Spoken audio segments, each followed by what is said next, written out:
Hello friends, welcome back to my happy place my terrace garden. मैं शिल्पा भोपाल से। कैसे हैं आप सभी लोग? आशा करती हूँ गार्डनिंग में व्यस्त और मस्त ही होंगे। फ्रेंड्स, मैंने अपना लास्ट बोगनविलिया का जो वीडियो अपलोड किया था उस पर आप सब ने बहुत प्यार दिया है और आप सभी इसके डिटेल्ड केयर के बारे में जानना चाह रहे थे। तो मैं आज अपने बोगनविलिया के प्लांट्स पे कुछ काम कर रही थी, तो सोचा आप लोगों के साथ भी मैं इसे शेयर कर लेती हूँ। देखिए, ये मेरा बोगनविलिया का प्लांट है जिसने मुझे बहुत भरपूर ब्लूमिंग दी थी। अभी ब्लूम देकर रेस्ट पर है, तो देखते हैं मैं इसमें क्या काम करने वाली हूँ जिससे मैं इसमें आगे और फ्लावरिंग ले सकूँ। तो जैसे आप लोग देख सकते हैं, ये मेरा वही वाला प्लांट है जिसके ऊपर बहुत अच्छी रेड कलर की अभी ब्लूमिंग होकर गई है। तो ये पूरा ही प्लांट जो है इसने मुझे बहुत अच्छी तरीके से ब्लूमिंग दे रखी थी। तो अब इस प्लांट पे मुझे कुछ ज़रूरी काम करने हैं जिससे कि अब ये हमारे समर्स आने वाला जो सीज़न है समर्स का, वो भी इसके ब्लूमिंग का बहुत ही बेहतरीन ब्लूमिंग का सीज़न है वो भी। तो अब हमें इसके ऊपर कुछ ऐसे काम करने हैं जिससे कि इस पर बहुत अच्छी से ब्लूमिंग बनी रहे। हमारे बोगनविलिया के प्लांट को प्रूनिंग तो पसंद है, लेकिन बहुत ज़्यादा हमें इसकी हमेशा हार्ड प्रूनिंग नहीं करनी है। क्योंकि देखिए, अगर हम इसकी बहुत ज़्यादा हार्ड प्रूनिंग करते हैं, अगर मैं इसकी सपोज कर लीजिए यहाँ से इसकी प्रूनिंग कर दूंगी, या मैं इसकी यहाँ से नीचे से इसको मैं अभी अगर इसकी मैं प्रूनिंग कर देती हूँ, तो ये देखिए इसके ऊपर अभी इतनी सारी ब्रांचेस निकली हुई हैं, तो यह पूरा जो अपना एनर्जी है वो ऊपर की ब्रांचेस बनाने में ही लगा देगा। तो ये हमें फ्लावरिंग कब देगा? तो इसीलिए हमें इसको सिर्फ ऊपर ऊपर की इसकी जो लाइट प्रूनिंग होती है वही करनी है। देखिए, जैसे यहाँ पे मेरे अभी फ्लावर्स आकर गए हैं, तो मैं सिर्फ सिंपली इसकी यहाँ से प्रूनिंग कर दूंगी। हाँ, अगर कोई ब्रांच बहुत ज़्यादा हमारी आउट ऑफ द शेप जा रही है, तो डी शेप अगर हमारा प्लांट हो रहा है, तो हमें उसकी बहुत अच्छी हार्ड प्रूनिंग करने की ज़रूरत है। अदरवाइज़ आप देख सकते हैं ये प्रूनिंग कर करके मैंने मेरे प्लांट को एक शेप में ले आई हूँ। तो अब मुझे इसकी ज़्यादा हार्ड प्रूनिंग करने की ज़रूरत नहीं है। मैं सिर्फ इसकी ऊपर से हल्की हल्की प्रूनिंग करूँगी। मैं आपको करके दिखाती हूँ, क्योंकि ये अभी देखिए हमें फ्लावरिंग देकर गया है, तो इसीलिए अब हमको इसकी प्रूनिंग करना बहुत ज़्यादा ज़रूरी है। तो मैं आपको करके दिखाती हूँ। ये देखिए, जैसे ये यहाँ पे सिर्फ मेरी ये ऊपर ऊपर की जो प्रूनिंग है वही मैं करूँगी, जहाँ से इसमें न्यू शूट्स, ये देखिए यहाँ पे इसको मैं प्रून कर दूँगी जिससे कि इसमें न्यू शूट्स यहाँ पे निकलने लग जाएंगी। मैं इसकी बहुत ज़्यादा हार्ड प्रूनिंग नहीं करने वाली हूँ। सिर्फ इसकी जहाँ पे मेरे फ्लावर्स आकर गए हैं, ये देखिए ये एरिया यहाँ फ्लावर्स आकर गए, मैं सिर्फ इसकी ऊपरी ऊपरी प्रूनिंग करूँगी जिससे कि यहाँ पे नई शूट्स फिर से निकलने लगेंगी। सेम इसी तरीके से मैं सिर्फ यहाँ की इसकी इस तरीके से प्रूनिंग करूँगी। बहुत ज़्यादा नीचे से मैं इसकी हार्ड प्रूनिंग नहीं करूँगी। तो इस तरीके से मैं ये पूरा ही जो प्लांट है ये अच्छे से प्रून कर लूँगी।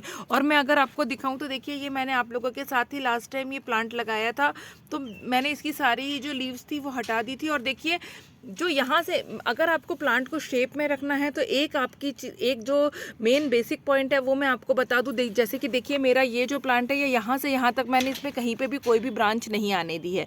तो इससे क्या हुआ है कि मेरे प्लांट को एक बहुत सुंदर लुक मिला है। ये ब्रांच के बाद जब हमारे ऊपर ब्रांचेस निकलती हैं, तो ये हमारा एक छोटे से ट्री का लुक ले लेता है। और देखिए, सेम इसी तरीके से मैं आपको अगर ये प्लांट दिखाऊँ तो ये दिखने में इतना ज़्यादा खूबसूरत नहीं है, क्योंकि इसकी क्या हुई थी, ये जो नीचे वाली ब्रांच थी ये मैंने कट नहीं करी थी। मैं अभी इसकी फिर से अच्छे से आज ये वाले प्लांट ने भी मुझे बहुत ज़्यादा, आपको ध्यान होगा तो ये देखिए, ये मेरा इस तरीके से टोबैको कलर वाला मस्टर्ड कलर का ये मेरा फ्लावर इसमें खिलते हैं, जो अभी इसमें बहुत अच्छी ब्लूमिंग हुई थी।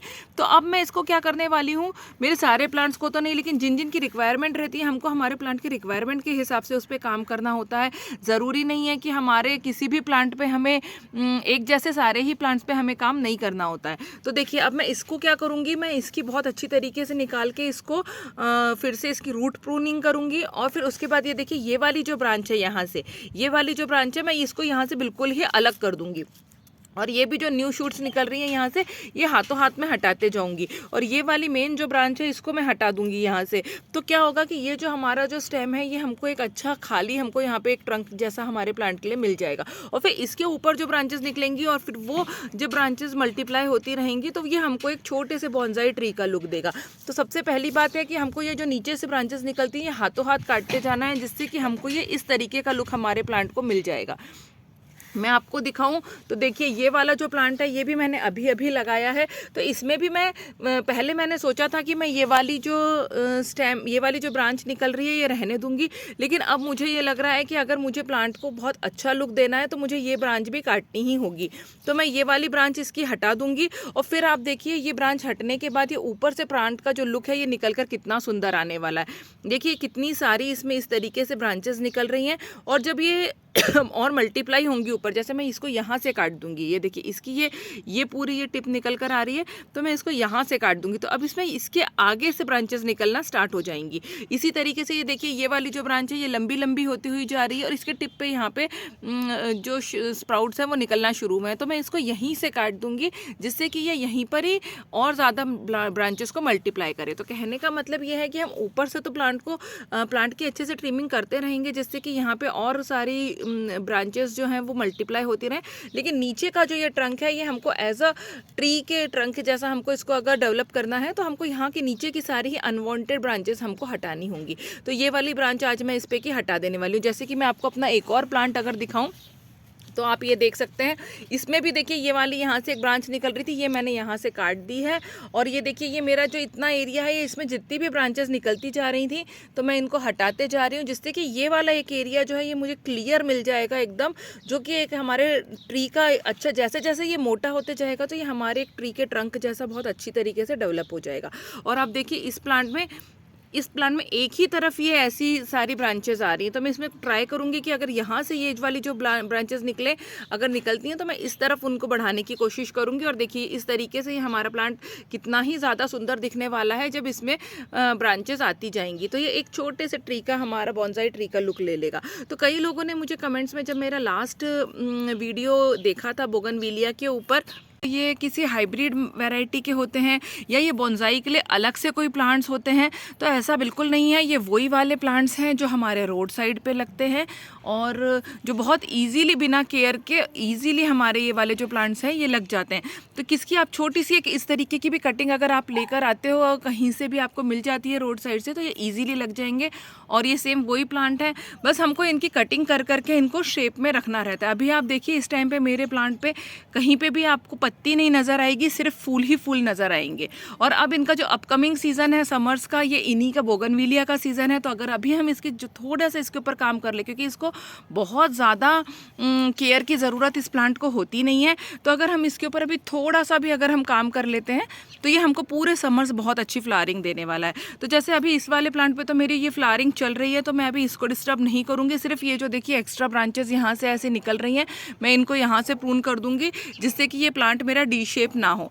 तो देखिए इसमें भी मेरा ये नीचे से ये वाली ब्रांच निकल रही है, तो मैं इसको यहाँ से कट कर दूँगी, क्योंकि मुझे ये वाला जो पोर्शन रहता है ये मुझे मेरे सारे ही प्लांट्स का खाली मुझे क्लियर ही अच्छा लगता है, तो ये भी मैं यहाँ से कट कर देने वाली हूँ।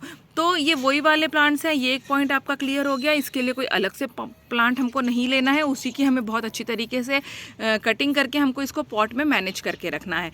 अब सॉइल की बात अगर हम कर लें तो सॉइल हमको इसकी बहुत ही ज़्यादा वेल ड्रेन्ड सॉइल चाहिए रहती है और जिसमें हमारा पानी ना रुके, बस यही रहता है इसमें। आप चाहे तो इसमें एक सैंड का पोर्शन थोड़ा सा ज़्यादा रख लीजिए और बाकी जो हमारी नॉर्मल सॉइल बनती है वही है, पॉटिंग मिक्स रहता है। बस ये है कि इसमें थोड़ा सा आप सैंड ज़्यादा मिला दीजिए जिससे कि ये वेल ड्रेन्ड सॉइल आपकी बन जाए।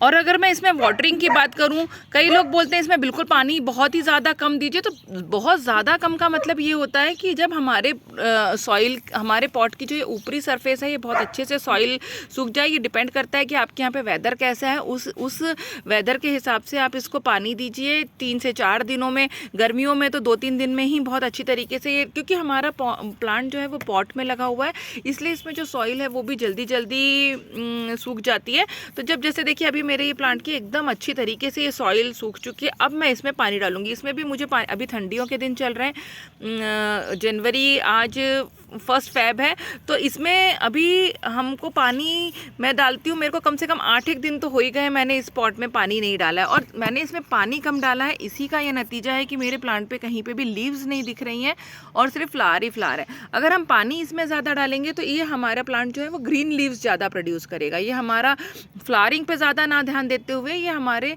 ग्रीन लीव्स के ऊपर ये हमारा फोकस करेगा। प्लांट जो है वो ग्रीन लीव्स ही ज़्यादा प्रोड्यूस करेगा। तो इसलिए देखिए मेरी सॉइल की आप हालत देखिए कितनी ही ज़्यादा ड्राई है ये।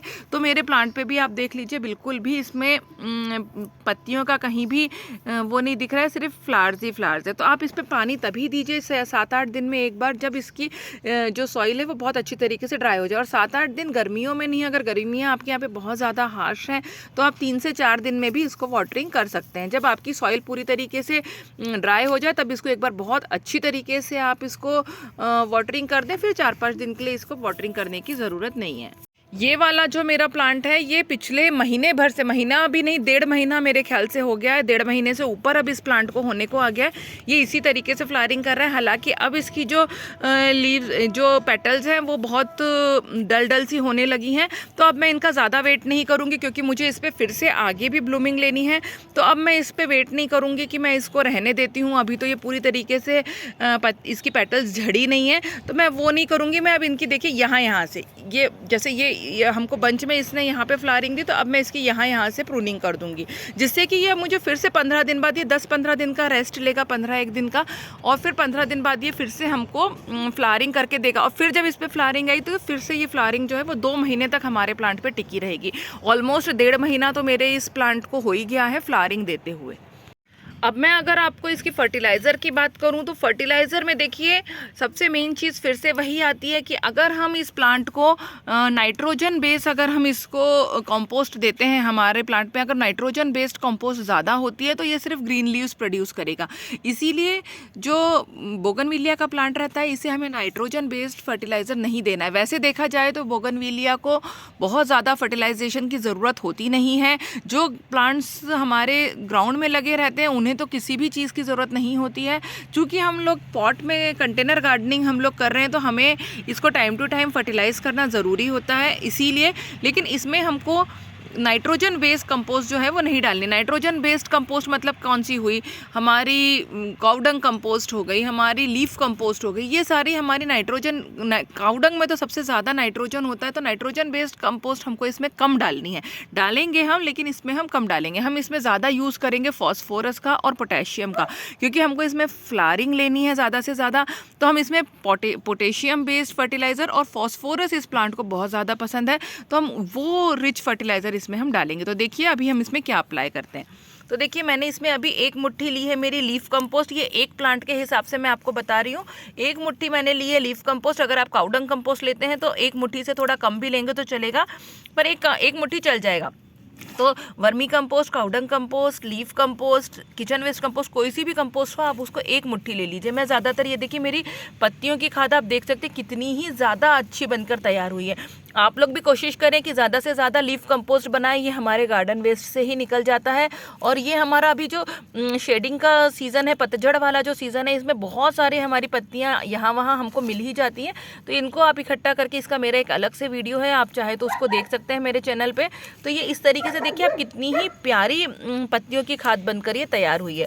तो 1 मुट्ठी मैंने इसमें पत्तियों की खाद ली है, 1 मुट्ठी मैं इसमें लूँगी बोन मील। बोन मील हमारे प्लांट को बहुत ज़्यादा पसंद है, तो 1 मुट्ठी मैं लूँगी बोन मील। और ये देखिए कुछ मेरे बनाना के जो छिलके हैं इनको मैं पाउडर फॉर्म में कर लूँगी। अभी मेरे ये ऐसे ही हैं, इसको मैं क्रश कर लूँगी पाउडर फॉर्म में, मैं इसको मिक्सी में कर लूँगी।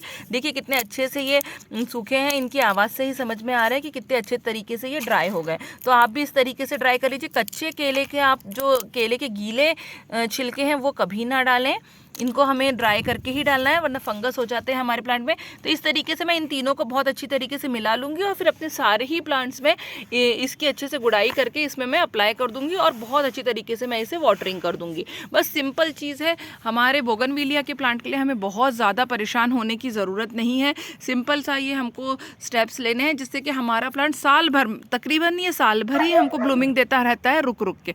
लेकिन अभी जो ये गर्मियों का सीज़न है, ये इसका मेन फ्लावरिंग सीजन होता है, तो इस टाइम पे अगर हम थोड़ा सा भी इन पे ध्यान दे लेते हैं तो हमारा पूरे गर्मी भर हमारा गार्डन जो है वो फूलों से भरा ही रहेगा।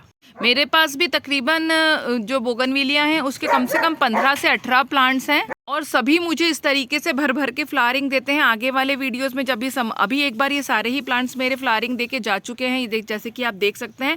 तो अब फिर से मैं इन्हें रेडी कर रही हूँ, तो आप लोग मेरे चैनल पे बने रहिए अगर आगे आप लोगों को मेरे बोगनविलिया की ब्लूम देखनी हो तो। और मेरे आप पहले वाले भी बोगनविलिया के वीडियो पे आप लोगों ने बहुत ज़्यादा प्यार दिया था, उसके लिए थैंक्स। बस मेरे आज के वीडियो में इतना ही था फ्रेंड्स। अगर आप लोगों को मेरा आज का वीडियो पसंद आया हो तो प्लीज़ मेरे वीडियो को आप लोग लाइक करिएगा, शेयर करिएगा और कमेंट्स करके ज़रूर बताइएगा कि आप लोगों को मेरा आज का वीडियो कैसा लगा। जल्द ही किसी नए वीडियो में आप लोगों से मुलाकात होगी फ्रेंड्स। तब तक के लिए bye, take care, happy gardening.